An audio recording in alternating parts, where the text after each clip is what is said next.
No, come on. She has made billions of dollars on the diet industry, which I think is hysterical. She and Dr. Phil, I mean, there's something funny to me about, I actually like that about her, and I say in my head, it humanizes her, because it's interesting to see she really does have that one thing that we can all relate to that's an Achilles heel.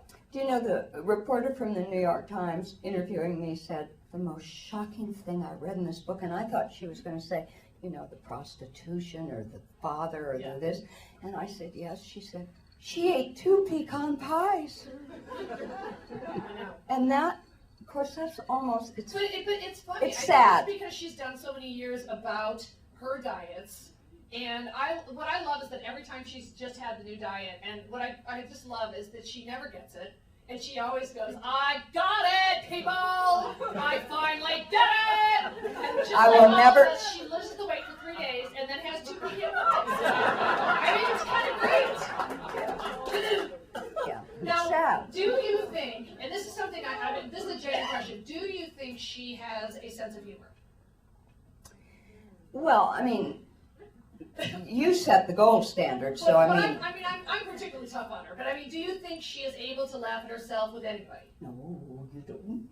Yeah. No, not laugh at herself. No. Right.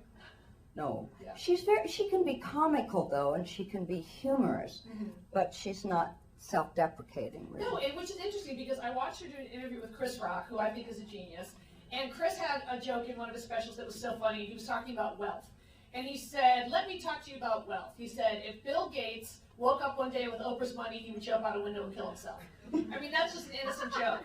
And Oprah showed the clip, and she looked at him, and she went, okay, that's not that bad. And I thought, honey, I'm making pussy jokes here. Like, that's nothing. You're worried about Bill Gates' money joke? And I thought, even with Chris Rock, who's, like I would say, is, you know, you don't get more talented, you don't get more street cred, you don't get more accepted in Hollywood than Chris Rock, and I thought it was interesting that even with him, she couldn't. Yeah, exactly. It was kind of like, okay, you're going a little too. Who has she had a falling out with that surprised you? Well, you know what surprised me is not so much who she had them with, but how she has them. She's not a yeller and a screamer. She doesn't swear. Unless you're John Travolta. John Travolta. What's your favorite person? Kirstie Alley. She does love them. Yeah. She really does. Well, what I'm fascinated by is how does she get these people that seem to sort of be her gurus, like remember Iyanla? And Iyanla was on Bye-bye. Bye-bye. And then Marian Richardson was on Once a Week. Gone. Like, she sort of has these people, and then they just, it seems like unless they do a spin-off, they're out of there. How does that go down? Well, if she gets displeased with you, what do you have to do to get the wrath? I think we're on it. I think we.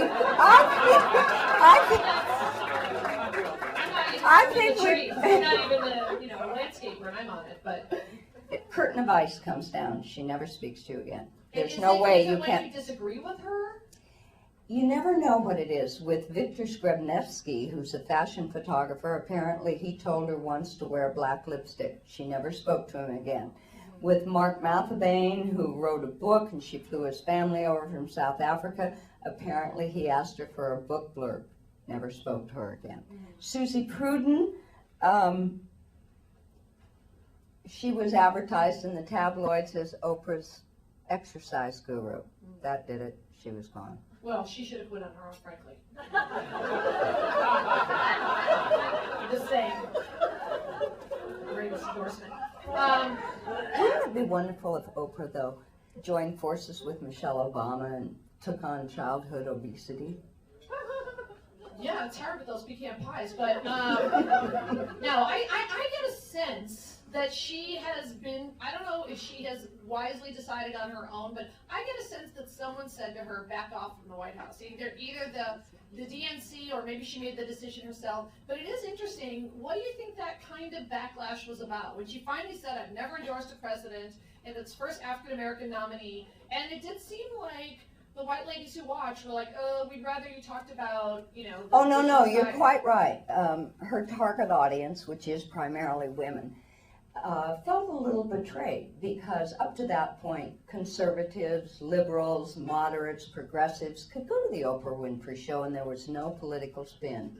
the one place on the dial they felt that they could find out about the right bra to get, the right this, the right that, and she wasn't. She did lose a lot. She is still #1, but she did lose a lot. So it was very brave of her to step out for Obama. Yeah, and also, I mean, I love to make fun of her, but she has done some things that are incredible. I mean, that whole campaign against texting, that largely that's her. I mean, people will make laws and that'll take time, but I mean, that's a great thing. Her reach is far and wide. It's You know, Kathy, I think her greatest legacy is not that $40 million school in South Africa. I think her greatest legacy was stepping forward and making public the taboo subject of child sexual molestation. Absolutely. What she went And through. talking about the grooming and the process, and that day, that moment, which I've seen, where she says, I've never said this before, and grabs the woman's hand and said, it happened to me as well. And the way she has been relentless. And also, She has sitting been those offenders down and hearing their side, which is very brave. Because at first you think, you know, I don't even want to listen to them. But I guess you do have to hear their reasoning to help to try to get in there and try to. I think she's done a fabulous job on that. I think it's her best legacy. She's led a lot of people to recovery on that one. She did many, many, many things like that.